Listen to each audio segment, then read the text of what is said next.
Isang epektibong pamamaraan ng pamahalaan upang maging handa ang ating mga mamamayan pagdating sa kalamidad. Ito ay ang Project NOAA. Kung ano ito, alamin natin sa report ni Bianca Piedad.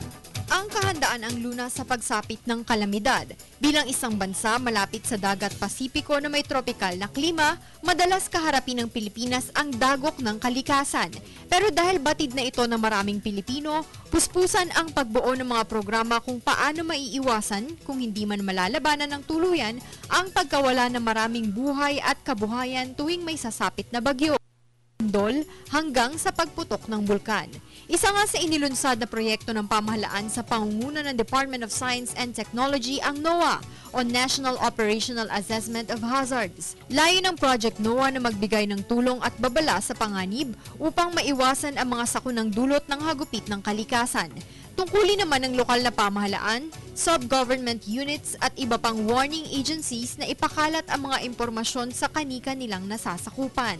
Mayroon din namang opisyal na website at mobile applications ang Project NOAA para ma-access ito ng sinuman. Dahil dito, maaari mo nang matansya ang regular na galaw ng ulan at hangin. Masusubaybayan mo na rin ang sitwasyon ng baha at makikita mo din kung saan naroon ang weather station sa buong bansa. Makakaasa ang lahat sa mga impormasyon na ibibigay ng Project NOAA. Dahil bukod sa pinagsama-samang pagsisikap ng Philippine Atmospheric, Geophysical and Astronomical Services Administration o PAGASA at Philippine Institute of Volcanology and Seismology of PHIVOLCS at iba pang ahensya ng gobyerno, gumagamit din ang proyekto ng Advanced Technology and Science, maging state-of-the-art instruments at pamamaraan para buuin ang high-resolution hazard maps na makakatulong sa inyo. Para sa telebisyon, Bianca Piedad.